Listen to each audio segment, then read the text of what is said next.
अस्सलाम वालेकुम रहमतुल्लाह। मैं हूं आपके साथ साथ आपका भाई, आपका दोस्त, आपका हम ख्याल हर्बलिस्ट इमरान नज़ीर, और आप देख रहे हैं herbalist Imran Nazir YouTube official. आज का मेरा टॉपिक बहुत पोशीदा और बहुत संजीदा है।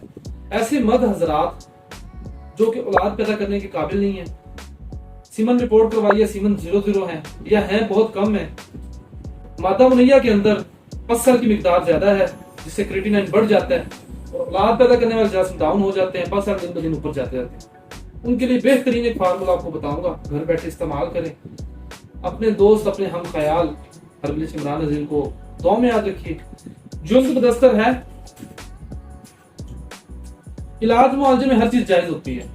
जुल्द बदस्तर और जाफरान और अकरकरा 3-3 ग्राम लेके इनकी एक कनक के बराबर जितनी गोली बना लें आप, 3-3 ग्राम सिर्फ लेना है। इलाज मुआवजे में हर चीज जायज होती है, आपको पहले बता रहा हूँ, ठीक है। हर खासो आम, हर हलालो हराम, हर चीज।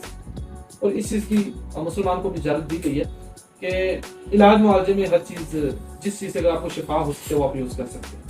तो ये बहुत बेहतरीन रिजल्ट है। जिनके स्पर्म बिल्कुल जीरो हैं या औलाद पैदा करने के काबिल ही नहीं है, या जिनको ना तो मर्द तस्वर किया जाता है ना औरत तस्वर किया जाता है, अल्लाह पाक सानिया पैदा फरमाए। तो ये एक चने के बराबर, जो ब्लैक चना छोटा होता है, गंदम के दाने से थोड़ा बड़ा होता है, उसके साइज के बराबर एक गोलियां बनाकर रखें। डेली सिर्फ एक गोली लेनी है। रात को सोने लगा खाने के 1.5 घंटे के बाद नींद गर्म दूध के साथ, तो फजल खुदा ये 1.5 से 2 महीने के बाद जो स्पर्म बिल्कुल नहीं है उनके 5-6 नमूदार हो जाएंगे, 5 साल बिल्कुल डेड हो जाएंगे। और जिनके आगे ऑलरेडी हैं वो सिर्फ 10 से 12 दिन के लिए इस्तेमाल करें, ज्यादा लंबा चौड़ा नहीं है। बेहतरीन रिजल्ट है। बाकी अपने भाई को दुआ में याद रखिएगा, घर बैठे इस्तेमाल करें। और क्योंकि क्लिनिक पे मेरे पास ज्यादा ऐसी गैदरिंग होती है, ज्यादा ऐसे पेशेंट आते हैं दूर दूर से कि जिनके पास औलाद नहीं है, तो अल्लाह पाक ने किसी को दस्ते शिफा ऐसा दिया होता है कि उसे ठीक ही दस होना होता है। बाकी आपको मशवरा दिया, मशवरे पे अमल करें। मजीद किसी किस्म का कोई मशवरा होता है, कोई बात होती है तो कमेंट सेक्शन में आप करें, मेरी टीम हर वक्त आपको रिप्लाई करेगी और क्वालिफाइड स्टाफ है अल्हम्दुलिल्लाह। बाकी अपने भाई को दुआ में याद रखिएगा। Take care.